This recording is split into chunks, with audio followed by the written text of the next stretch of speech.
knows religion's a scam. The only news here... Everybody knows. I don't know, Mr. Silverman. Yes, you do. No, I don't. I got to tell you. You sit here and you're skeptical every day, and then you go to church and you get on your knees and you pray to an invisible man in the sky. Invisible man in the sky. You think that's a scam? No, I don't. In a surprising turn of events, atheists have finally admitted the existence of God because of something extraordinary.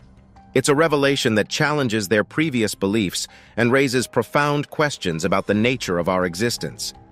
Today, we dive into a captivating video that unravels this fascinating journey of atheists coming face to face with the undeniable reality of God.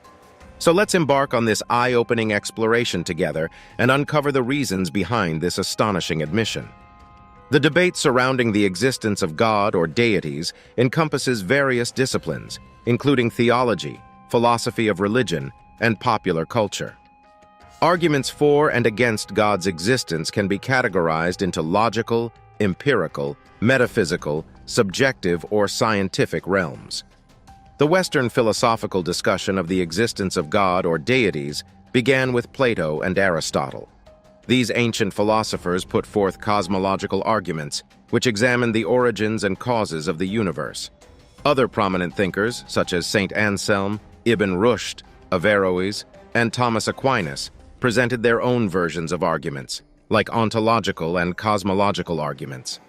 René Descartes argued that the existence of a benevolent God or deities is logically necessary for the evidence of the senses to be meaningful.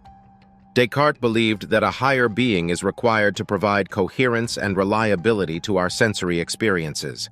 Similarly, John Calvin proposed the idea of a sensus divinitatis, an inherent human knowledge of God's existence. Critiques and atheistic perspectives. Atheists view arguments for the existence of God or deities as insufficient, mistaken, or outweighed by arguments against it. Atheistic viewpoints question the validity of arguments put forth in support of God's existence.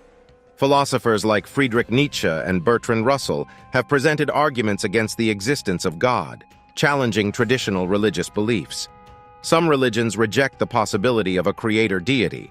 While many religions acknowledge the existence of a creator deity, others have distinct interpretations and reject the notion altogether. Jainism, for example, denies the existence of a supreme creator. Positions of the existence of deities. Beliefs regarding the existence of deities can be categorized along various axes, leading to different classifications. Theism and atheism represent positions of belief or lack thereof, while Gnosticism and agnosticism pertain to knowledge or the lack of it. Other perspectives, such as agnosticism and apatheism, focus on conceptual coherence and the practical importance of God's existence. Richard Dawkins's spectrum of theistic probability. Richard Dawkins outlined 7 milestones on his spectrum of theistic probability. The strong theist firmly believes in God's existence, while the de facto theist has high probability but some uncertainty. The completely impartial stance holds a 50% probability for both God's existence and non-existence. Also, leaning towards theism inclines towards belief with some uncertainty. Leaning towards atheism shows a tendency towards skepticism, while de facto atheism finds God highly improbable. Finally, the strong atheist firmly believes in the non-existence of God. So how do atheists show they believe in God? The atheist hates God.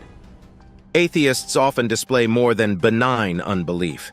There is an overt hostility to Christians and things about the faith. It is not uncommon to encounter atheists who strongly oppose Christianity and its beliefs. Blasphemous literature and works of art that undermine faith are not difficult to find. This level of antagonism suggests that their disbelief goes beyond a casual rejection of God. The fact that this vitriolic attitude is reserved only for the God of the Bible is revealing. While few people believe in gods like Thor today, there is no corresponding animosity towards them. However, when it comes to the God of the Bible, atheists tend to harbor a particularly vehement opposition. This selectivity points to deeper underlying factors influencing their response. There are many people alive today who believe in the Muslim God, Allah. Still, atheists are not nearly as strident in their opposition to a religion that is, in many ways, much more restrictive than Christianity. Despite the significant differences between Islam and Christianity, atheists do not display the same hostility towards the former as they do towards the latter. This inconsistency raises questions about the true motives behind their opposition. When an atheist starts railing against how he perceives God as unfair or wrong from his point of view, that is as ridiculous as being disappointed that the tooth fairy didn't give him enough money under his pillow. Criticizing God based on subjective viewpoints or perceived unfairness is akin to being disappointed in a fictional character like the tooth fairy.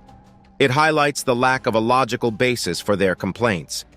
Lest we feel superior to the atheist who hates God, we should remember that we were once enemies of God. Rather than feeling superior to atheists who display animosity towards God, it is essential to acknowledge that all humans were once enemies of God. Romans 5:10, Colossians 1:21-22.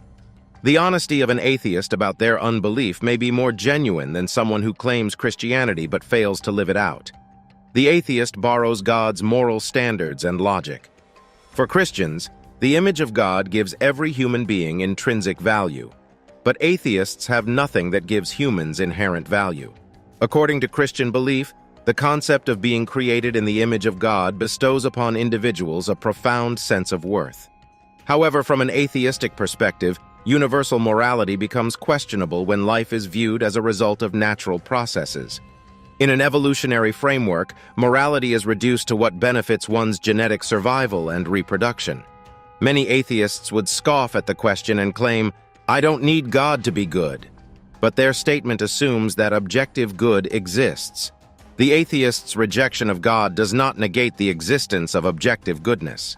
In an evolutionary world, the only objective good is the survival and reproduction of the fittest.